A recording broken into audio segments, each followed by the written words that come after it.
A day after his first Oval Office address aimed at getting the nation on board building a wall, Donald Trump headed to the Hill to try to get lawmakers in step two.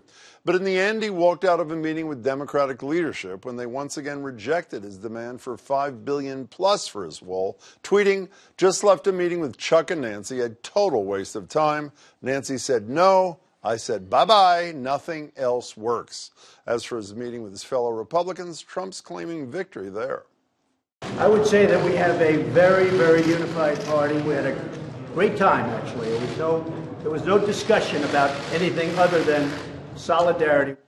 But you might think otherwise, listening to some members of his own party who are clearly getting uncomfortable as the shutdown drags on. These are people who work hard, and they deserve to know that they're going to be paid. This is like a super easy issue to solve, and this is what just frustrates me out here is we can all solve this, and it's like an 80% agreement when we're done. It's just nobody wants to give anybody a win or anything else. We got to get past that, or we're going to continue in this stupid shutdown idiocy cycle for the rest of our time out here, and that's got to stop. Indeed it does, as the consequences of that shutdown expand by the day, with the FDA now confirming they've completely stopped most food safety inspections, and word from a TSA union that some of its members are not just calling in sick, but quitting over the standoff it's leaving them and hundreds of thousands of others unpaid. Closer to home, employees at the U.S. Coast Guard base in Boston are feeling the pain as well, as the only branch of the military to be going without paychecks. Maintenance and custodial crews at federally funded buildings like the JFK Library are among the affected as well. I had to pay for the heat, to fill up the tank because it's going to get cold. So basically, plus the bills coming from the holiday season, it's nothing left. It's a very scary situation. But I asked about stories like that one today. The president appeared to have little sympathy. These are terrific patriots. A lot of them agree with what I'm doing, and I hope we're going to have the situation worked out. But they want security in our country, and so do I. Do they? And can the two parties ever come to a compromise? Joining me are two state representatives, Hannah Kane, a Republican from Shrewsbury. Nice to see you, Representative. And Marjorie Decker, a Democrat from Cambridge. It's great to see you, too. Thanks so much for being here. So Trump has admitted in the last 24 hours, Representative, that illegal border crossings are down. We also know that of the 9 members of Congress who represent every single inch of that border, not one supports the building of a wall. So his intransigence is not over policy, it's over politics. Isn't it pretty obviously? I think the president has sort of cast a gauntlet for what he sees as being necessary, and so far he has not convinced enough people on the other side of that, of his reality regarding that. But isn't it important to know what his motivation is? I mean, for the Democrats to be able to cut a deal, or for the Republicans to decide whether they're going to stay with him, don't they have to know if it's all about sort of his, for lack of a better expression, his manhood being challenged, or whether or not he really deeply believes that without the building of a wall, we're just not secure? I honestly don't know that that matters, right, what his motivation is. I mean, the reality is we have to find a way to move beyond this point. And I think the key to it is both sides negotiating and finding a way to get these people back to work.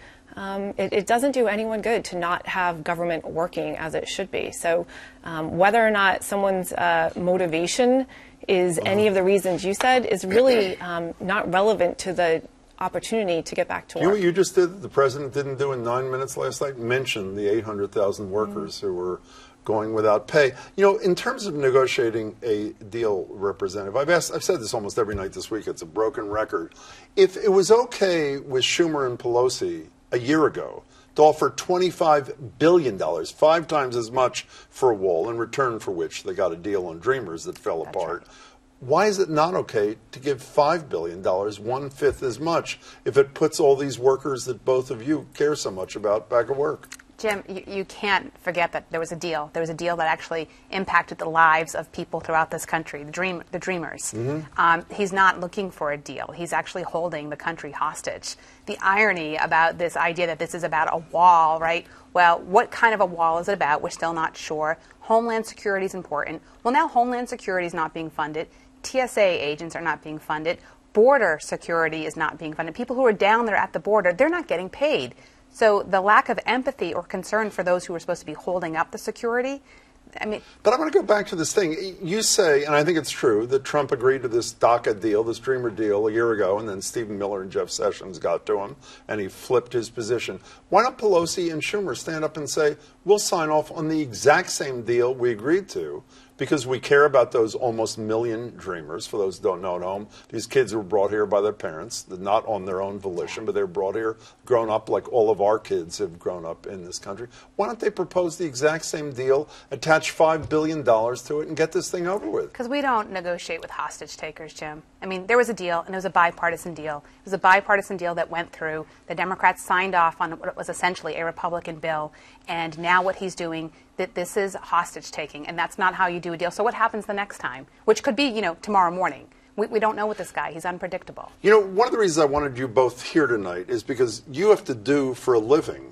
what they're not doing for a living in Washington. You have to cut deals on things you care about so that something goes to Charlie Baker's desk, and you as a Democrat have to convince a Republican governor that it's good policy for the state. As an observer of this who doesn't do what you do, it seems to me almost everybody's acting like a child. Donald Trump continues to cite statistics that are completely untrue. His staff people do, from 4,000 terrorists crossing the border to some of the living presidents have endorsed the wall when all of them said they have not. And Chuck Schumer, one of his PR people, told him he should say Trump temper tantrum 10,000 times, and it's going to stick in the minds of people. How do you break this thing? How would you, if you were sitting there, and how would you break this logjam as a Pelosi or a Schumer? Okay. I'm going to say two things. The first thing is I think it's unfair to treat this like equals. Members of Congress, Republicans and Democrats, actually negotiated. It is the president who decided to actually walk away from this. So I don't think, while I think there needs to be a lot more bipartisan work in Congress, and I think we're great examples of that in Massachusetts, I don't think it's fair to say that they weren't negotiating to begin with. But we are where we are now, regardless of history. So how do you break the logjam? We Republicans and Democrats need to come together in Congress and actually, again, demand together what they want. That's what they need to do. Which means what? I'm not a member of Congress. Mitch McConnell says we will not even vote on something that Trump has said, unless Trump has said he'd sign it. Trump says he won't sign anything. It doesn't have a $5 billion barrier or wall in it. Listen, everything's negotiable. Right now, what we're not doing is we're not actually negotiating in a framework that's of like normal ways in which legislative bodies and executive offices actually function. What do you think happens here? If you were part of this mix there, you're a Republican advising the president or advising Mitch McConnell, what do you say? What do you say to get, we're on day 19, 2 days away from the all-time record. Federal employees don't get paid on Friday. It's pretty clear you two care about this. What do you do? I think we have to move past the vitriol and actually come out instead of talking about temper tantrums, or I think we actually have to talk about here's what we're proposing and here's why. I mean, the American people, I think, are sophisticated enough that they can listen to here is what we believe is a way to move forward. That gives, I mean, ultimately both sides are going to need something to walk away with. We know that is going to be necessary in order to make progress. So how do you come to that? And I just think it does a disservice to the profession that we love to simply go out on the steps and on both sides just go back and forth at it as junior high. Well, you're worried about that. You know what I also am worried about, and I have a feeling that you two are too, the residual effect of this on two constituencies. One, the 800,000 people are going to go back to work at some point after having been treated like crap through this whole thing and not even mentioned by the President of the United States in his address last night.